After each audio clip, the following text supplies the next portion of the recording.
evening and welcome tonight. The Nigerian military warns mischief makers against breakdown of law and order, pledges to maintain tempo of attacks on terrorists and cattle rustlers. South-South governors meet in Delta State. Discussions focus on security and the forthcoming national convention of the PDP. Family of 38-year-old Saeed Eitayo, allegedly tortured to death by the DSS, cries out for government intervention and proper investigation. An Afghan fuel tanker crashes, killing 73 people in Ghazni province.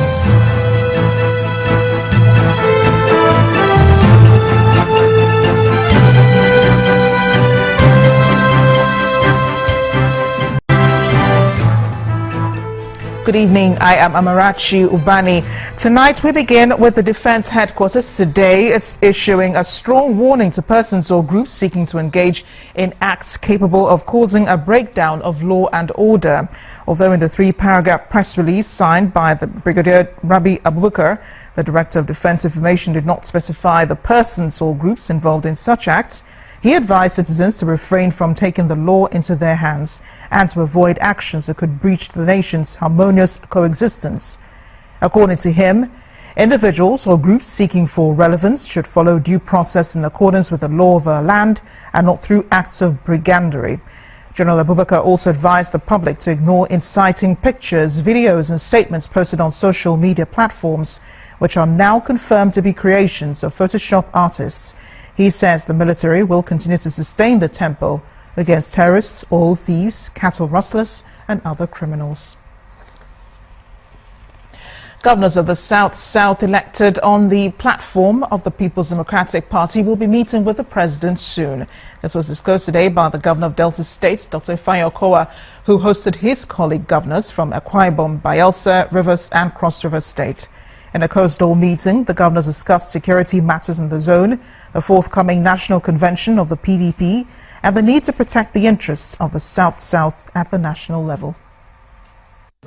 In the last 1 week, members of the Governors' Forum have been meeting for different reasons at different locations. First, it was a Nigerian Governors' Forum meeting at the presidential villa, and then the Northern Governors meeting in Kaduna, and then the APC's governors visiting the governor of Enugu State over the attack at Nimba community by herdsmen.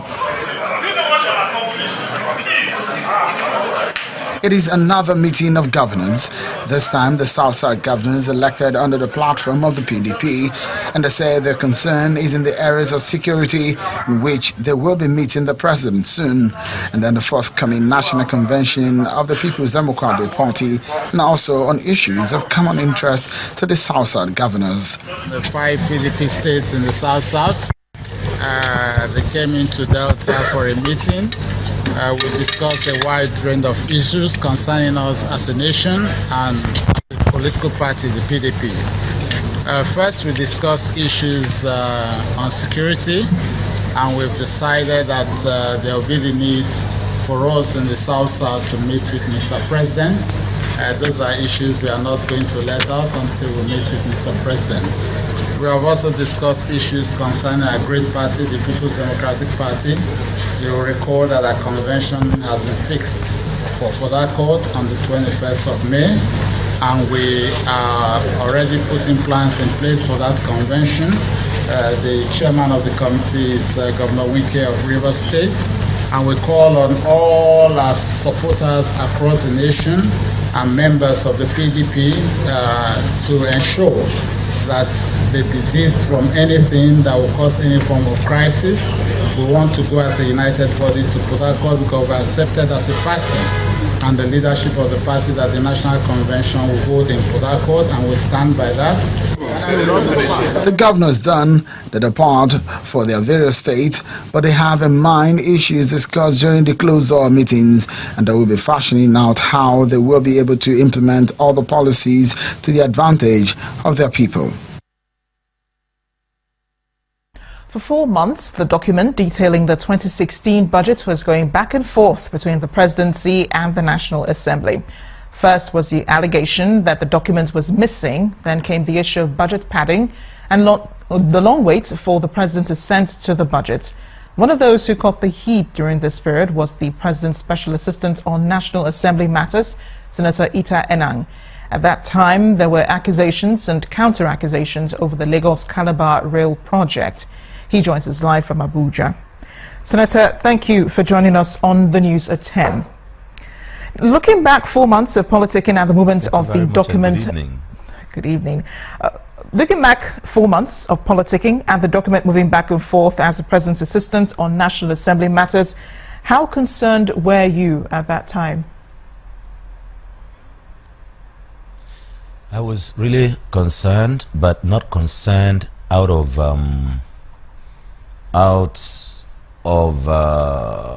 not too out of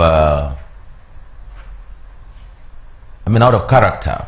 I want to say that it was normal, but I think it went on for a little longer.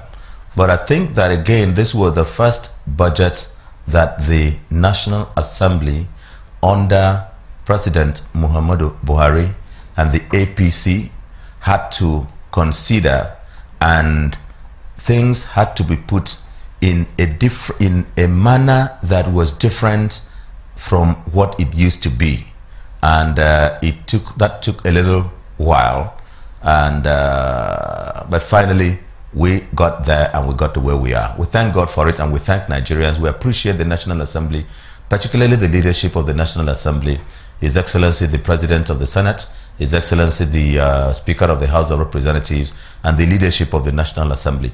And in particular, we want to appreciate all the senators and members of the House, because in the manner they considered the budget, there was nothing that was considered as party matter. They considered it as a national legislation, bipartisan, and without any matter that showed that one party was trying to outdo the other.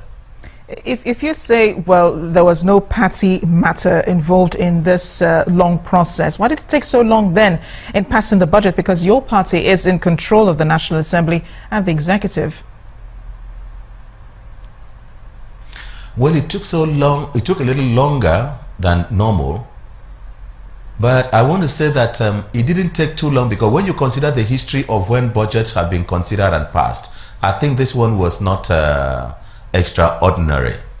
The party is in control of the National Assembly, but the interests of all the party as a party, the change agenda of the government, one thing that the party had to make sure, the leadership of the party and the leadership of the National Assembly, was to make sure that all that Mr. President promised the country in his campaign, and all that were necessary to be done, all that would catch or will be in accord with what the president and the party wants to do for the country, were captured in the budget, because it is known that if any of these matters were not captured in the budget, it cannot be executed. And so the executive had to work closely with the legislature to make sure that most of those issues were captured and properly reflected, and the amount for each of them were properly as proposed by the executive, or if there was any change, consensually agreed. One of the issues then, Senator, was the case of padding and a missing document. So what really went wrong with that? Well, there were initially an allegation of a missing budget, but then later it was concluded that the budget was not missing. In fact, it was concluded and known that Mr. President laid one copy of the budget before the joint session of the National Assembly, presided over by His Excellency the President of the Senate as Chairman of the National Assembly, and the Deputy was the Speaker of the House of Representatives. And that was the document that is the document that was presented by Mr. President. The clerk to the House of Representatives took custody of that document. it was not taken possession of by the clerk to the National Assembly. So that is the document, and when this allegation of a missing budget came up, the clerk to the House of Representatives brought the document that it was in his custody on behalf of the National Assembly, and so the question of a missing budget did not then arise.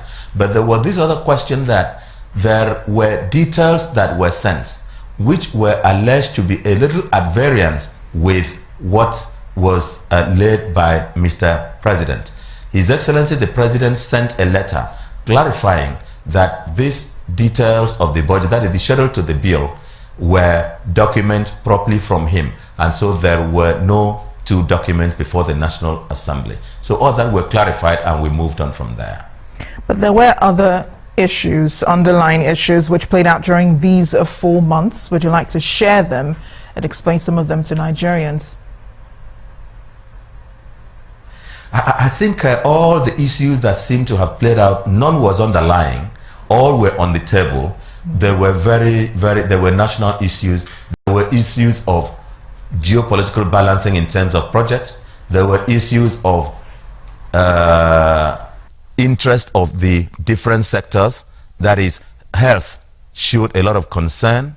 The transportation area showed a lot of concern. Works showed a lot of concern. Agriculture showed a lot of concern. And the labor, employment showed a lot of concern.